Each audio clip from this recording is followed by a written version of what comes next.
ଯେତେ ଦିନ ସମୟ ବଢ଼ିବାରେ ଲାଗିଛି କିଛି ଦିନ କଷ୍ଟ ଆଉ କିଛି ଦିନ ଭଲରେ ବିତୁଛି। ନା ରାତିରେ ଠିକ୍ ସେ ନିଦ ହେଉଛି ନା କମ୍ଫର୍ଟେବଲ୍ ଟିକେ ବସି ହେଉଛି। କ'ଣ କରିବା, ଏଇ ଜର୍ଣ୍ଣିଟା ଆମକୁ ଏତେ ଟିକେ କଷ୍ଟ କରିବାକୁ ପଡ଼ିବ।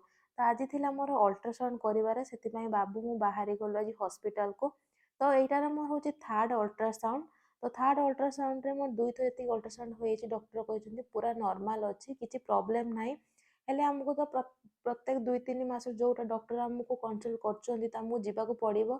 ତ ସେଥିପାଇଁ ଫାଇନାଲି ଏୟାରପୋର୍ଟ ପାଖରେ ଆମେ ଯେଉଁ କ୍ଲିନିକ୍ରେ ଅଲ୍ଟ୍ରାସାଉଣ୍ଡ ସବୁବେଳେ କରୁ, ତ ଫାଇନାଲି ଯାଇ ସେଇଠି ଅଲ୍ଟ୍ରାସାଉଣ୍ଡ ପାଇଁ ପହଞ୍ଚି ଯାଇଥିଲୁ। ଅଲରେଡ଼ି ଆମର ନମ୍ବରିଂ ଲାଗିଯାଇଥିଲା। ତ ସେଥିପାଇଁ ଜଲ୍ଦି ଜଲ୍ଦି ପହଞ୍ଚିକି ପ୍ରଥମେ ମୁଁ ଟିକେ ପାଣି ପିଇ ଦେଇଥିଲି। ପାଣି ପିଇ ସାରିଲା ପରେ ଯାଇଥିଲି ଅଲ୍ଟ୍ରାସାଉଣ୍ଡ କରିବା ପାଇଁ। ତ ବାବୁ ଆମର ଭାରି ଏକ୍ସାଇଟେଡ୍ ଥାଆନ୍ତି, ଅଲ୍ଟ୍ରାସାଉଣ୍ଡ ଦେଖିକି ତାଙ୍କୁ ବହୁତ ଖୁସି ଲାଗେ। ସେଥିପାଇଁ ସବୁବେଳେ ସେ ମୋ ସହିତ ଅଲ୍ଟ୍ରାସାଉଣ୍ଡ ଭିତରକୁ ଯାଆନ୍ତି। ଆଉ ଡକ୍ଟରମାନେ କୁହନ୍ତି ବି ଯେ ଆରାମସେ ଯାଇ ହଜବେଣ୍ଡ ମାନେ ବସିପାରିବେ।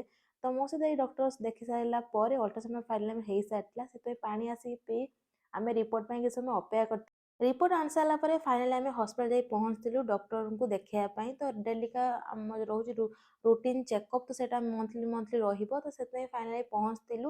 ଆଉ ବହୁତ ଫାଙ୍କା ହେଇଥିଲା ହସ୍ପିଟାଲ, ସେଥିପାଇଁ ଜଲ୍ଦି ଜଲ୍ଦି ମୋ ରିପୋର୍ଟ ବି ଦେଖା ହେଇଥିଲା। ଡକ୍ଟର ବି କହିଲେ ନର୍ମାଲ୍ ଅଛି, ହେଲେ କ'ଣ ଇଞ୍ଜେକ୍ସନ୍ ମୋ ପିଛା ଛାଡ଼ିବ? ଯେତେ ନର୍ମାଲ୍ ଥାଉ ନା କାହିଁକି କିଛିଟା ଆହୁରି ଟେଷ୍ଟ ବାକି ରହିଛି। ସେଥିପାଇଁ ଡକ୍ଟର ପଠାଇଲେ ଇଞ୍ଜେକ୍ସନ୍ ଆମର କାଉଣ୍ଟର ଦେବେ।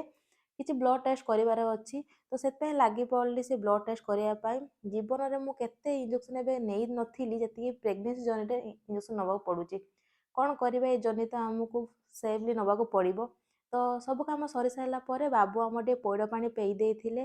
ଯେହେତୁ ଆଜି ବହୁତ ସମୟ ବିତିଗଲା ହସ୍ପିଟାଲରେ, ସେଥିପାଇଁ କିଛି ଖିଆଖୁଇ ହୋଇନଥିଲା। ତ ପଇଡ଼ ପାଣି ପିଇ ସାରିଲା ପରେ ଫାଷ୍ଟଫୁଡ଼୍ ଟିକେ ଖାଇଥିଲୁ। ଫାଷ୍ଟଫୁଡ଼୍ ତ କହିବିନି, ମିଠା ଆଉ କେବଳ ସିଙ୍ଗଡ଼ା ମୋତେ ଖୋଇଥିଲେ। ଫାଷ୍ଟଫୁଡ଼୍ ଟିକେ ଦେଉନାହାନ୍ତି ଏବେ। ହେଲେ ମୁଁ କ'ଣ ଛାଡ଼ିବା ପିଲା? ମୋ ବିଷୟରେ ନ କହିକି ତାଙ୍କ ପିଲା ବିଷୟରେ କହିକି ସେ ଚାନ୍ସଟା ମୁଁ ନେଇଯାଉଛି। ସେଥିପାଇଁ ବେକରେ ଆସି ପହଞ୍ଚିଗଲି।